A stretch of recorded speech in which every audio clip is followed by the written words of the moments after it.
So you basically don't start off with anything. Mm-hmm. I wanted to start my own business, and that's why I really wanted to start a podcast, because I wanted to promote some of the things that me and my friend actually always talk about is mental health, Mm-hmm.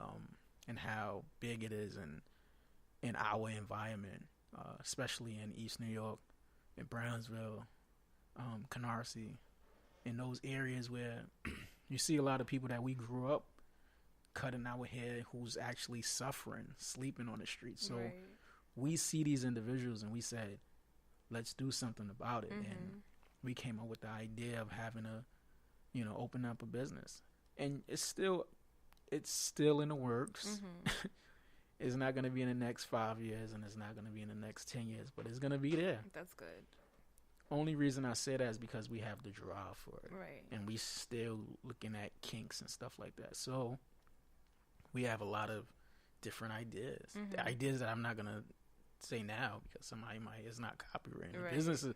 The business name is not even copyrighted. So, Mm-hmm. But I think that's a great thing that your dad is doing by having his own business, because he works for himself. Right. I don't want to work for nobody either. I don't know what I want to do in terms of working for myself or working Mm-hmm. for other people. I know I don't want to own a hospital, No, so so much demand in that. yeah, it's too much. I just know I want to be the best nurse ever. You sure you want to be like the best nurse who like what they call them they pretty much like serial killer nurses, right? they inject you with something just to revive you again. It's like what's the name of it again? What? It's basically if I get the name of it before the end of the podcast, I'll let y'all know. But it's there's some type of killers. But basically, a lot of the nurses Mm-hmm. that I know Mm-hmm. are really good Yeah. because they go to really good programs, Mm-hmm. and they can relate to people. Right. Every time if I go to the doctor or something like that, take my children to the doctor, I always put I put the kid. They have the best care. The nurses have the best care more than the Right. doctors, They because do. the nurses is more in the trenches and they actually talking to the kids. Well, so. we're trained to speak to all the patients. The doctors, they're kind of sort of trained, but not as much as the nurses, because they don't have to spend too much time with patients. Yeah. So. Yeah, because they got like 15 patients. Life insurance is crazy. Health insurance is crazy. It is. Health insurance is horrible. My health insurance is horrible. But even on that, I look at it. It's so much money in health care Mm-hmm. because of Medicaid. Yeah. And because of a lot of Medicaid fraud that goes on in all of these Fortune 500 nonprofit organizations. Right. I'm not gonna name them, but it's a couple out there that I know off the top that that deal with Medicaid, Mm-hmm. that do a lot of Medicaid fraud. But that's how they generate their business, Right. and that's how they generate their money. Mm-hmm. And if you have a business, then you have to get income from it. Yeah. So if I was a businessman and I'm saying, well, I'm going to run this business, I know that I have to pay my employees. Right. Right. So they have to do something to pay Mhm. you. That's So true. whatever fraud they're doing is going to fund whatever so that way you can get your hair, your nails, and Mm-hmm. your feet done, occasionally. Matilda, do you watch sports? I like football. I used to be into watching basketball a lot, but I fell off for some reason, and I really enjoy watching football. I used to go to a bar every Sunday with my ex in college, and I still enjoy doing that now, but I work on Sundays. So, like, I'll do a round and then watch the game in the lounge real fast.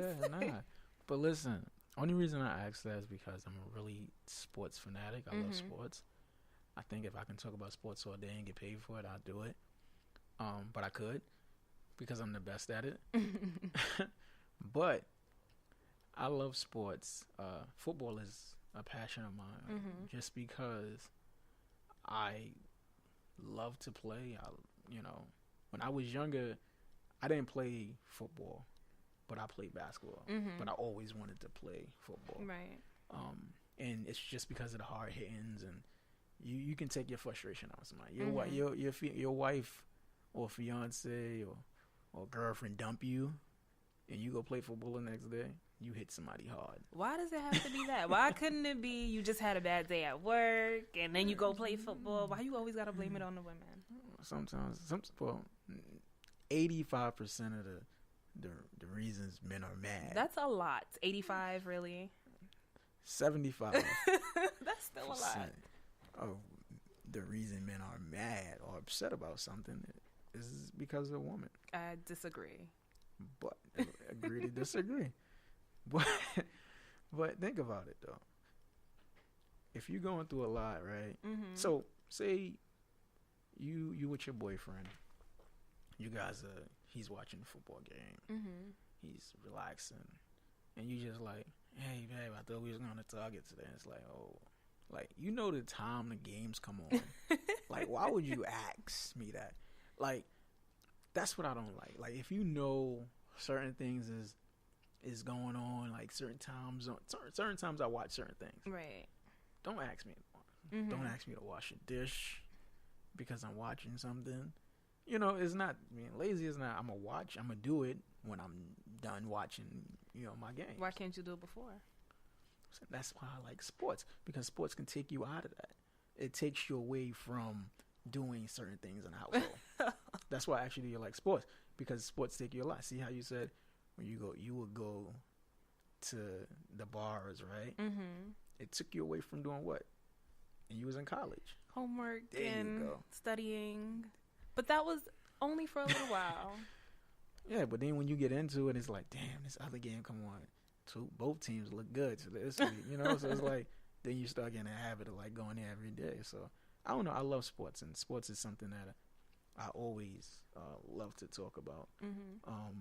So on that, like, you can basically have, you might have the best of two opposites. Like if I know my wife, she don't like to watch sports. Mm-hmm. She don't even know what a team is, that a basketball team or football team. Mm-hmm. But she knows Kobe. Okay. Because everybody knows Kobe. But because I love Kobe. Oh, that's good. And Kobe is the best player in the world to me. I don't know people that's gonna hear him like, oh, this guy's lying. It's true because that's my personal opinion, you know. But if I had it, like I would love to play basketball. I would love to play football over basketball, just because it's a contact sport. It's also very dangerous. It's very dangerous. Yes, it is. And trust me, if you get a concussion, you're gonna be out for a couple games. Right. They said back in the days, these guys used to get concussions and come back the next play. They did. And people still do that now, but it's, I don't know, after so many concussions, it kind of takes a toll on you. So there's a lot of players who you see just disappear from playing football for a while. And that's why. Yeah, and I think that's why they're doing a lot of the scans that they doing. I think they call it CT scans that they doing over the time. I think you can donate your brain to be treated or tested after you pass away. Right. And they'll tell if you had any brain damage or injuries. Right. And you can sue the NFL, whatever the case may be. But now I think now that they have a lot of different technology now, where in helmets, I seen recently, like they have this helmet that if you hit the pavement, your head won't go back. It'll like just stay. That's interesting. Still. And I think that's amazing. That is. I think I would hit the floor all the time. Don't say on purpose. No. You know, like, but it keeps your head steady. So it's not a lot of impact. Yeah. I think they tested it out on some person and they realized that is very interesting. I actually did not know that, so I learned something new today. When you around me, you learn a lot because I'm a very interesting person. Okay, Ari. Sometimes. But no, I think it's good that they actually do things like that, especially for football. I know boxing don't really have any type of headgear. I think you can wear headgear when you're practicing, but as far as when you actually boxing, you don't wear any headgear. Nope, so you're just taking blows to the head. Yep. You know, but, you know, hey, you winning a lot of money. Look at Floyd Mayweather. Well, this guy's Floyd amazing. is still young, and his like technique... 38. That's still kind of young. His technique is, it doesn't involve a lot of contact, I would say.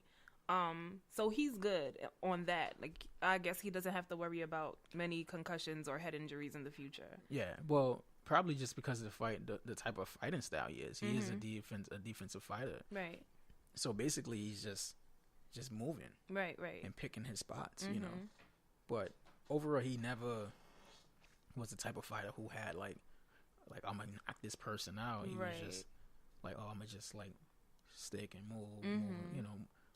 And I think that's the best thing about, you know, his technique. Right. And I think that's how a lot of boxers should do today, so they can avoid all brain the injuries and stuff like that. You know, but with basketball, I don't even think you can get concussions in basketball because you hitting the parquet floors. Yeah. So you can actually like hit your head and you can, you know, be seriously hurt. But it's not very common. Yeah, it's not common. I seen LeBron do it, but he did it like, you know, he was just doing it just to play. Like he wasn't doing it like, oh my God, like, oh, I'm hurt forever. He was just like, oh, I'm just hurt for now. It was weird because he always fake his injuries. They all do. You know, he's just like, all right, yeah, I'm hurt now, but I'll be all right tomorrow. The most serious injury that I've seen in basketball is a fractured or broken, I guess. I should know this bone, but I can't think of it right now. She knows all the bones in your body. It's the bone on the bottom of your leg. It cracked. I forgot what year this was. That was the Olympic game. Was that was Paul George. He was going up for, I believe, a dunk, and he broke his foot. He broke his leg, and the bone was sticking out. Yes, yeah. That was it. That was Paul George, and also was another guy in Louisville. I forgot his name. He did the same thing, but similar to the same thing. Not on a. I don't think it was an actual play. I'm not 100% sure off the top of my head, but he actually had the same injury, and it looks bad. It looked bad. It looked bad. It does. It looked good though. Like, oh my God, like that looks amazing. But if it was happening to me, man, listen, I broke my collarbone before. You did how? Playing football. See. But whoever was out there that day, they know how I broke my collarbone playing football. And they thought it was like my face, but it was my collarbone, like just like broke. I couldn't move it for a couple weeks, probably like 6 weeks. I couldn't move it like that. And it was completely broken, It was bad. Horrible. But I was still able to visit the people I needed to visit. Shout out to the people that I visited and brushed my hair when I was. Kadisha, I know you're listening. I used to brush my hair when I broke my collarbone. Word, but that was the worst injury I ever had playing a sport. Right. So that's why when people talk about injuries, I'm like, damn, they never broke their collarbone because you can't repair that. Only thing you can do is just keep it in place. Yep. You know, even I tell people now, even to this day, my collarbone is still hurting. Yeah. You know, like my shoulder is still hurting. Right. I went to the doctor the other day. The doctor said, you know what? You know, your shoulder's still swollen. It's still swollen? Still swollen. Damn. But I'll be all right, though. I'm good. Well, I do know that when you do injure yourself, it doesn't go back to 100% normal. It's pretty much injured for life. Yeah. The only thing is that you don't feel pain for the rest of your life. Yeah. I actually have a sensitive shoulder that pops out from time to time. So I can't sleep in certain positions. I can't put my hand up in certain positions when I'm laying down. Even when I'm just like relaxing on my back, I have to make sure my shoulder is not like leaning too far from my back area because it will pop out and it hurts a lot. So yeah, but that's what comes along with like all of the, like my cousin said today, oh, you're getting older. I said, no, I'm not getting older. I'm getting smarter. So I'm just not going to move like that. But you shouldn't just, like, I don't know, maybe you got to get it checked out. See, everybody hate going to the doctor. No, I actually don't mind going to the doctor. But I've asked a lot of questions with the whole shoulder injury thing, and there's not much they can do. It's not something where it's, like, broken, so it has to be put in a cast or anything. Okay. I just have to be careful how I move. Yeah. And you should, though, because, like you said, it just pops out. Right.